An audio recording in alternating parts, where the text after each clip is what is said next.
Today, I want to read to you several verses from Isaiah chapter 8 and talk to you about preparing for a crisis.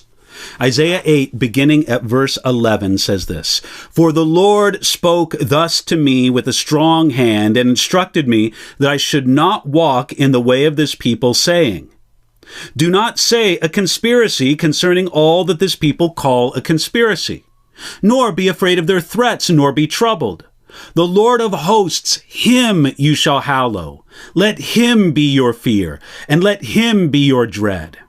He will be as a sanctuary, but a stone of stumbling and a rock of offense to both houses of Israel, as a trap and a snare to the inhabitants of Jerusalem.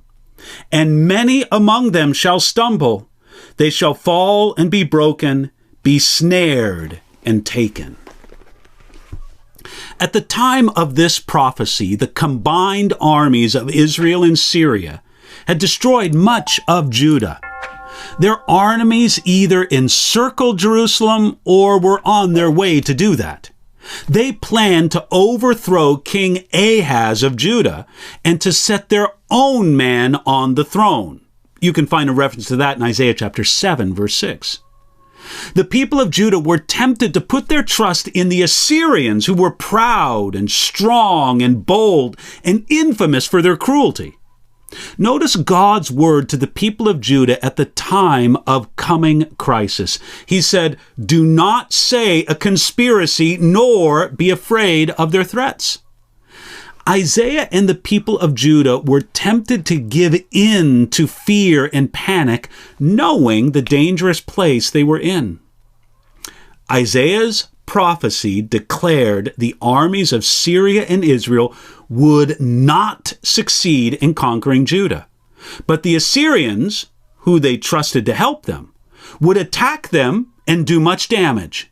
In the midst of these complicated political alignments, it would be easy to let your heart or mind settle on conspiracies and threats. But God told them, don't let that happen. So hear these words from Isaiah chapter 8. "The Lord of hosts, him you shall hallow. Let him be your fear." Instead of fearing conspiracies and threats, Judah needed to fear God. Instead of seeing themselves at the mercy of opposing armies, they needed to see themselves in God's hands. They needed to worry about their position with the Lord instead of their position with their enemies. If they did this, then they would find, as Isaiah wrote, "He will be as a sanctuary." The Lord will be our sacred place, our place of protection. He will keep us safe from our enemies. For those who trust in him, the Lord will be as a sanctuary. But for those who don't, he will be, as Isaiah wrote, a stone of stumbling and a rock of offense. Instead of finding protection from the Lord, they would trip over the Lord, so to speak, falling to destruction.